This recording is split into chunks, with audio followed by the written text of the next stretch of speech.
Good morning class 9th chapter 4 climate part 4 हो चुका था, जिसमें हमने डिस्टेंस फ्रॉम सी देखा था। पार्ट 5 करेंगे। पार्ट 5 में ओशियन करंट, ठीक है, movement of water on ocean surface. अब ओशियन करंट की वजह से कैसे डिफ़र करता है क्लाइमेट। सबसे पहली बात, ओशियन करंट होता क्या है? Continuous movement of water in a pattern में चेंज ऑल्सो। इसका मतलब ये है कि जो वाटर है वो कंटिन्यूस मूव कर रहा है एक पैटर्न में मतलब समझो नॉर्थ से साउथ जा रहा है, फिर साउथ से ईस्ट, फिर नॉर्थ से साउथ, साउथ से ईस्ट, ईस्ट मतलब नॉर्थ से साउथ, साउथ से ईस्ट, ईस्ट से नॉर्थ, फिर साउथ, फिर ईस्ट, ठीक है। ये एक पर्टिकुलर पैटर्न। अब इधर पे लिखा है पैटर्न में चेंज ऑल्सो। पैटर्न चेंज भी हो सकता है ईस्ट से साउथ आए, नॉर्थ जाए, फिर ईस्ट आए, फिर साउथ, फिर नॉर्थ, ऐसा हो सकता है, ठीक है। तो पैटर्न मतलब आप समझ गए। Massive movement of water is influenced by variety of different forces such as wind, waves, rotation of earth and slopes etcetera. अब जो वाटर मूव हो रहा है ना, ये बहुत कारण हो सकते हैं। जैसे अगर आप पानी को फूंक मारोगे तो पानी हिलता है अपनी जगह से, वैसे ही जो मूवमेंट हो रहा है वो बहुत वजह से हो सकता है। विंड्स आ रही हों, अर्थ के रोटेट की होने की वजह से, वेव्स की वजह से वाटर मूव होता है। अब एक पैटर्न में मूव हो रहा है तो उसको बोलते हैं ओशियन करंट। अब एक एग्जांपल लेता हूँ, उसके थ्रू समझ में आएगा क्लाइमेट कैसे डिफर करता है। देखिए, ये समझिए 0 डिग्री है इक्वेटर। अब वाटर यहाँ से मूव होना स्टार्ट हुआ। अच्छा, इक्वेटर पे क्या होता है? गर्मी ज़्यादा होती है। क्यों ज़्यादा होती है? क्योंकि ये एरिया सन के पास होता है। यहाँ से वाटर एक मूव हो रहा है तो यहाँ पे क्या है, 0 डिग्री पे ये जितनी रेड लाइन है गर्म पानी है। अब ये एकदम गर्म पानी है, मूव हो रहा है, धीरे धीरे ठंडा होगा। ऐसा नहीं कि एकदम से कि 50 डिग्री है या 40 डिग्री है तो एकदम से फिर 0 पे आ जाएगा। ये इधर से मूव कर रहा है, जितना दूर जाता जाएगा सन से उतना धीरे धीरे ठंडा होता जाएगा, ठीक है। तो यहाँ तक गर्म है। अब सबसे पहले यहाँ से ये यहाँ क्यों आया, यहाँ क्यों नहीं गया? इसलिए नहीं गया क्योंकि यहाँ पे एक लैंड बैरियर है। लैंड बैरियर से टकराने की वजह से टिल्ट हो गया, ठीक है। ये टिल्ट हो गया, टिल्ट नहीं होगा तो आगे भागता जाएगा। ये आइलैंड है समझो, तो ये हॉट वाटर है, यहाँ से टिल्ट हुआ। अब यहाँ से फिर क्यों टिल्ट हुआ? यहाँ भी ऐसा ज्यूम करो कि लैंड बैरियर है, नहीं तो इधर चला जाएगा।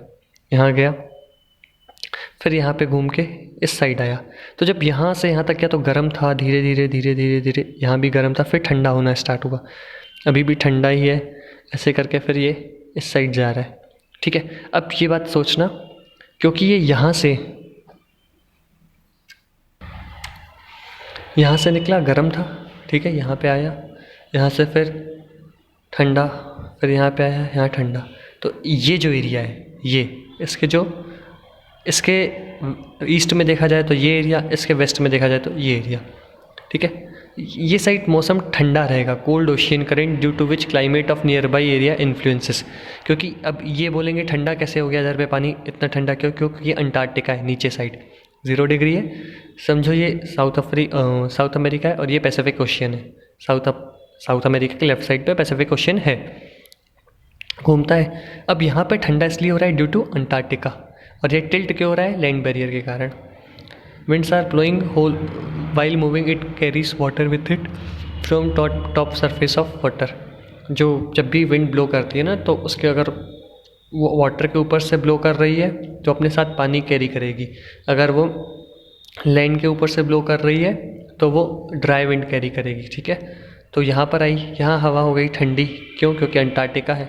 फिर इस साइड से गई, अब फिर से गर्म होने में टाइम लगेगा, तो यहाँ तक फिर वो ठंडी ही रहेगी। तो इस साइड अगर उसके कोई एरिया है वहाँ ठंडा क्लाइमेट होगा, क्यों? क्योंकि नीचे साइड अंटार्कटिका है। तो समझो ये कोई कॉन्टिनेंट है, इसके वेस्ट साइड देखना, अगर कोई ओशियन हो तो ये ठंडा क्लाइमेट होगा इसका, ठीक है। या ओशियन है, इसके राइट साइड पे कोई कॉन्टिनेंट है तो यहाँ ठंडा क्लाइमेट होगा। अब होगा क्या? क्योंकि यहाँ पे पूरा ठंडा मौसम है ना, तो ठंडा रहेगा ना पानी, तो वाटर वेपर नहीं बनेंगे। वाटर वेपर नहीं बनेंगे तो वाटर वेपर उठेंगे नहीं, क्लाउड नहीं बनेगा, और क्लाउड नहीं बनेगा तो बारिश नहीं होगी, जिसकी वजह से ये वाला पोर्शन जो लेफ़्ट साइड पे है वो सूखा रह जाता है, ठीक है। इस कॉन्टिनेंट का लेफ़्ट पोर्शन एरिड, सूखा रह जाता है। क्यों? क्योंकि पानी गर्म नहीं है तो वाटर वेपर नहीं बनेंगे, वाटर वेपर नहीं बनेंगे तो क्लाउड नहीं होगा, और क्लाउड नहीं होगा तो पानी कैसे गिरेगा, ठीक है। अब इसकी एक नेक्स्ट स्लाइड में दिखाता हूँ। Next slide it means next page में यहाँ पे मैंने एक ग्लोब बनाया है, जैसे मैंने आपको साउथ अमेरिका का एग्जांपल दिया था। अब साउथ अमेरिका में इस साइड देखिए, सबसे पहले ये 0 डिग्री, ठीक है, ये 0 डिग्री, यहाँ पे, ठीक है, समझिए 0 डिग्री इक्वेटर, यहाँ पे सनरेज ज़्यादा पड़ी तो वाटर इधर, अब क्या होगा, ये वाटर, ये इक्वेटर है, यहाँ से पानी घूम रहा है, तो क्योंकि इक्वेटर है यहाँ पे पानी गर्म होगा, यहाँ से ऐसे घूम रहा है, फिर मान लीजिए टिल्ट हुआ, यहाँ पे आया। अब यहाँ पे क्या है, क्योंकि अंटार्कटिका के पास है ना, जिस वजह से क्या है, डायग्राम एकदम एग्जैक्ट बना नहीं है, तो जो बोल रहा हूँ वो सुनना। यहाँ पर ठंडा हुआ, यहाँ लिखा ना सी कोल्ड, फिर यहाँ लैंड बैरियर से टकराने के बाद इस तरफ आया, तो साउथ अमेरिका के, ये जो वेस्टर्न साउथ अमेरिका है, वेस्ट साइड, यहाँ क्लाइमेट ठंडा होगा। क्यों? क्योंकि देखो ये ठंडा पानी है ना आसपास, पहली बात। अब क्या हुआ, यहाँ बारिश नहीं गिरेगी, तो ये वाला जो एरिया ना वो डिज़र्ट बन जाएगा। डिज़र्ट बनने का, why deserts developed here due to some reason, क्यों बना? क्योंकि एरिड क्लाइमेट इज़ देयर, सूखा पानी, सूखा एरिया क्यों है? कारण बस इसका यही है कि यहाँ पे गर्म पानी था नहीं, तो वाटर वेपर नहीं उठे, जिसकी वजह से क्या हुआ, बादल बने ही नहीं और पानी गिरा ही नहीं। ठीक है, इस डेजर्ट का नाम है अटाकामा डेजर्ट। फाइन। उसके बाद यहाँ पे एक जगह स्टार बनाया है मैंने, यहाँ अफ्रीका के लेफ्ट साइड पे कौन सा ओशियन है? Atlantic ocean. ठीक है, यहाँ भी सेम वही हाल है। तो यहाँ पे कौन सा, एक यहाँ पे भी 2 डिज़र्ट है अफ्रीका के यहाँ पर, मेंशन नहीं किया मैंने उनके नाम। 2 डिज़र्ट इसलिए क्रिएट हो गए हैं क्योंकि कोल्ड क्लाइमेट की वजह से पानी नहीं गिरा। अब ऐसा नहीं कहना कि डिज़र्ट है तो मतलब गर्मी क्यों नहीं है, डिज़र्ट का गर्मी से लेना देना नहीं होता है, ठीक है ना। यहाँ का कोल्ड क्लाइमेट क्यों है? क्योंकि यहाँ पर आज ये जो अटलांटिक ओशियन है ये कोल्ड करेंट्स है, ठीक है। अब कोल्ड करेंट्स हैं जिसकी वजह से पानी नहीं गिरा, ठीक है, सूखा है पर ठंडा है। They become cold ocean current due to Antarctica, which one? This one. यहाँ पे ये जो यहाँ पे कोल्ड ओशियन करंट बन जा रहा है ना अंटार्कटिका के कारण, because sun rays do not reach at that point directly. यहाँ पे लिखा है western margin area of other continents.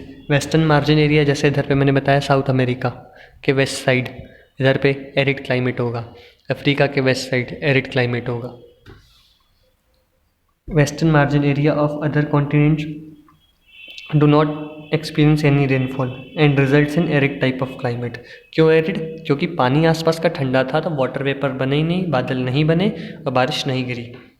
Conclusion, western margin of every continents are experiencing cold ocean current due to which water is cold, and if water is cold then there will be no evaporation. If there is no evaporation then no clouds no rain. Okay, ये मैंने आपको समझा दिया।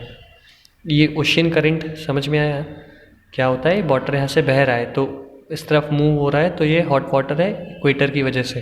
फिर यहाँ पे आया, गर्म था, धीरे धीरे ठंडा हुआ, यहाँ से और ठंडा हो गया अंटार्कटिका की वजह से। फिर ये ऊपर साइड गया तो उसके बगल में जो कॉन्टिनेंट है यहाँ पे डिज़र्ट बन गया। कारण डिज़र्ट बनने का, वाटर इसके आसपास है, ठीक है। इस पर अब डिज़र्ट इसलिए बन गया, वहाँ बारिश नहीं हुई। बारिश इसलिए नहीं है क्योंकि ऊपर क्लाउड बना ही नहीं। क्लाउड कैसे बनता? गर्म पानी था ही नहीं, इसलिए। ठीक है, थैंक यू क्लास। ये जो चैप्टर है इसका ओशियन करंट ख़त्म हो चुका है। लास्ट फीचर है रिलीफ पढ़ने के बाद इसके सारे क्लाइमेटिक फैक्टर्स ख़त्म हो जाएंगे, फिर हम उसको इंडिया के कंटेक्स्ट में पढ़ेंगे। Thank you.